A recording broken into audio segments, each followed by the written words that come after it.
in amazing shape. I mean, even when you're not filming, you always have got such an amazing physique. Constantly in magazines for best abs, best arms, best chest. So it must, I know you don't train for that, but it must be flattering. What do you think when you read these things? You know, I try not to think about it too much because it's, you know, I don't know what that would, how I would benefit from that. I think that would be weird to think about it. But, I mean, there's worse things in the world. I just like to stay healthy in general. I feel like it's going to lead to, you know, if nothing else, a longer life, you know, and a longer career where you can do more. I want to do as much as I can while I'm here. And it helps me be prepared for anything that people can throw at me. You know, I never know if sometimes I read a script and it's like, you know, he's an amateur boxer or something like that.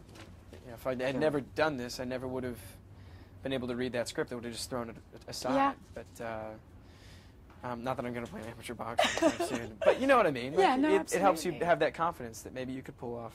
And does Vanessa keep active with you? Do you go hiking and work out together? Do you?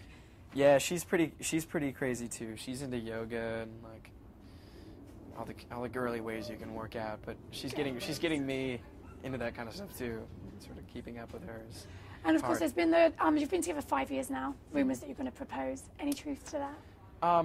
No, I'm not going to get married for a while. I think I've always said since I was young, I'm not going to get married till I'm, you know, 30 at least. I'm going to wait. You're still a baby.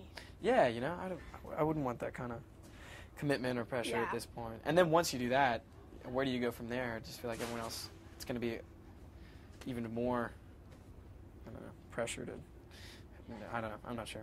Try not to think about it. I'm not thinking about Just having fun. And working with Kim. What was it like working with Kim Basinger? So surreal. She's so beautiful. I couldn't believe I was looking at her in scenes. It was really hard to stay focused because she's just absolutely gorgeous. And, you know, it was like a dream mom. I could never imagine having a mom like him. You know, I was shocked. It's shocking. But she's so sweet and so lovely and just really has a warm spirit, you know. She's very giving and sweet. She smells good. It's crazy. What does she smell like? I don't know. Angel. I have no idea. Whatever that smell is. You know, it's just crazy. How hard is it to play somebody that's, you know, so sad and down their luck, depressed, suffered such a loss? What do you kind of drill into to find that in yourself?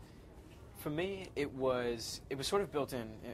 It was kind of like cheating because I grew up, you know, with a little brother my whole life. He's 18 now. He's going to college, but I knew exactly where this guy was coming from, and imagining what my life would be like without my little brother was all I needed to sort of trigger that and to sort of get into that headspace